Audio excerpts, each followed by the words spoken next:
በእንባ በለቅሶ ተማጽነው ግን መልስ የለም።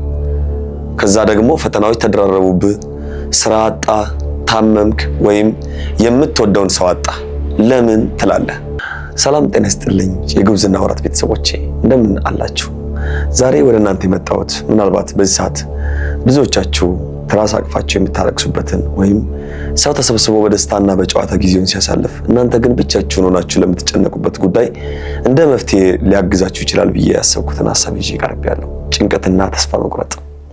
ጠዋት ስትነሱ ዛሬ እንዴት አሳልፋለሁ የሚል ፍርሃት አለባችሁ? ስለ ትምህርት፣ ስለ ስራ፣ ስለ ትዳር ወይም ስለ ሀገራችሁ ሁኔታ ስታስቡ ሁሉ ነገር እንደተዘጋና እንዳበቃ መስሎ ይታያችኋል? እግዚአብሔር ጸሎቴን አይሰማም ረስቶኛል ብላችሁ ጠይቃችሁ ታውቃላችሁ? አይዟችሁ። ይህ ስሜት ዛሬ ዓለምን እያወከ ያለ የነፍስ ጉንፋን ነው። ነገር ግን ዓለም ለዚህ የሚሆን ክኒን ብቻ ሲኖራት፣ ቅድስት ቤተክርስቲያን ግን ዘላቂ ፈውስ አላት። ዛሬ መንፈሳዊ ፋርማሲ ከሆኑት ከታላላቅ የተዋሕዶ አባቶች ዘንድ ለተጨነቀች ነፍስ የሚሆን መድኃኒት እንቀበላለን። ለመርሃ ግብራችን መወያ የሆኑ ዘንድ ሁለት ነጥቦችን በዋነኝነት እናነሳለን። እስከ መርሃ ግብሩ መጨረሻ አብራችሁን ቆዩ። የመጀመሪያው ሐሳብ ጭንቀት ኃጢአት ነው ወይ? ብዙ ወጣቶች ሲጨነቁ እምነት ስለሌለኝ እግዚአብሔርም ከኔ ጋር ስላልሆነ ነው የሚጨነቀው ብለው ራሳቸውን ይወቅሳሉ። ነገር ግን ይህ አመለካከት ትክክል ነው? መጨነቅስ ኃጢአት ነው? ቅዱሳንስ ተጨንቀው ያውቃሉ? ለዚህ ማሳያ የመጀመሪያ የምናየው ነቢዩ ቅዱስ ኤልያስን ነው። ሰማይን የለጎመ እሳትን ያወረደ ያ ታላቅ ነቢይ ቅዱስ ኤልያስ በአንድ ወቅት ከዛፍ ስር ተቀምጦ እንዲህ አለ፣ ይበቃኛል፣ አሁንም አቤቱ እኔ ከአባቶቼ አልበልጥምና ነፍሴን ውሰድ ብሎ እንዲሞት ለመነ። ሞቱን ተመኘ። ይህ ታላቅ ሰው ታላቅ ነቢይ ነው፣ ግን ሰው ስለሆነ ድካም ተሰማው። ከሁሉ በላይ ደግሞ ጌታችን አምላካችን መድኃኒታችን ኢየሱስ ክርስቶስ በጌቴሴማኒ የአትክልት ስፍራ ሲጸልይ በማቴዎስ ወንጌል ምዕራፍ 26 ቁጥር 38 ላይ እንደሚለው ሲጸልይም ነፍሴ እስከ ሞት ድረስ እጅግ አዘነች ይላል። ጭንቀቱ ከመክበዱ የተነሳ ላቡ እንደ ደም ወረደ። ይህ እንግዲህ ምን ያስተምረናል ስንል ስሜት መምጣቱ ኃጢአት አይደለም፣ ሰው መሆናችንን ያሳያል። ኃጢአት የሚሆነው በጭንቀቱ ተሸንፈን እግዚአብሔርን ክደን ተስፋ ስንቆርጥ ነው። ታላቁ ሊቅ ቅዱስ ዮሐንስ አፈወርቅ እንዲህ ይላል፣ ማዕበል መምጣቱ አይቀርም፣ ዋናው ነገር በማዕበሉ ውስጥ ሆኖ ክርስቶስን መጥራት ነው። ጴጥሮስ በማዕበሉ ሲያተኩር ሰጠመ፣ በክርስቶስ ሲያተኩር ግን በውሃ ላይ ተራመደ ይላል። ስለዚህ ጭንቀት ሲመጣብህ ለምን መጣ ብለህ አትደንግጥ፣ እንዴት ወደ ጸሎት ልቀይረው ብለህ አስብ። ሁለተኛ ሐሳብ እግዚአብሔር ለምን ዝም አለ?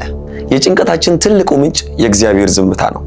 ረጅም ሰዓት ጸልየ፣ ሳታቋርጥ ጾመ፣ በእንባ በለቅሶ ተማጽነው ግን መልስ የለም።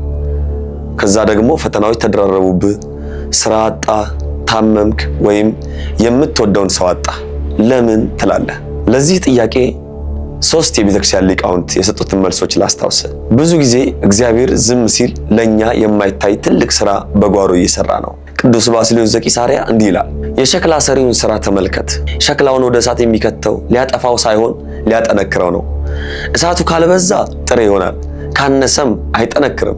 እግዚአብሔርም ለሕይወት የሚያስፈልገውን ያህል እሳት ወይም መከራ ይፈቅዳል፣ ከመጠን በላይ ግን አይፈቅድም። የዘመናችን አባት ብፁዕ ወቅዱስ አቡነ ሽኖዳ ሳልሳዊ አንድ ድንቅ አባባል አላቸው። ምናልባት ያንተ እቅድ ፈርሶ ይሆናል፣ የእግዚአብሔር እቅድ ግን መጀመሩ ነው። የሶርያው ሊቅ ማር ይስሐቅ እንዲህ ይላል፣ ያለ ፈተና ወደ መንግስተ ሰማያት የገባ የለም። ፈተናውን ውሰዱ፣ መንግስተ ሰማያትንም ታገኛላችሁ። ጭንቀት የመንፈሳዊ ጡንቻን ማጠንከሪያ ነው። ጥያቄያችን ጭንቀት እያቃጠለ ነው፣ አሁን ምን ላድርግ ታዲያ ከሆነ እነሆ ከቤተክርስቲያን ጓዳ የተገኙ ወሳኝ ነጥቦችን ወይም መድኃኒቶችን ልንገርክ። መዝሙረ ዳዊትን እንደ ጓደኛ ያዝ። መዝሙረ ዳዊት ለተጨነቀ ሰው የተጻፈ ማስተዛዘኛ ነው። በተለይም መዝሙር 41 ወይም 42 በቅንፍ 42 ላይ ነፍሴ ሆይ ለምን ታዝኛለሽ? ለምን ታውኪኛለሽ? በዓል የሚያደርጉ ሰዎች የደስታና ምስጋና ቃል አሰሙ። ነፍሴ ሆይ ለምን ታዝኛለሽ? ለምንስ ታውኪኛለሽ? የፊቴን መድኃኒት አምላኬን አመሰግነው ዘንድ በእግዚአብሔር ታመኝ። አምላኬ ሆይ ነፍሴ በእኔ ውስጥ ታወከች።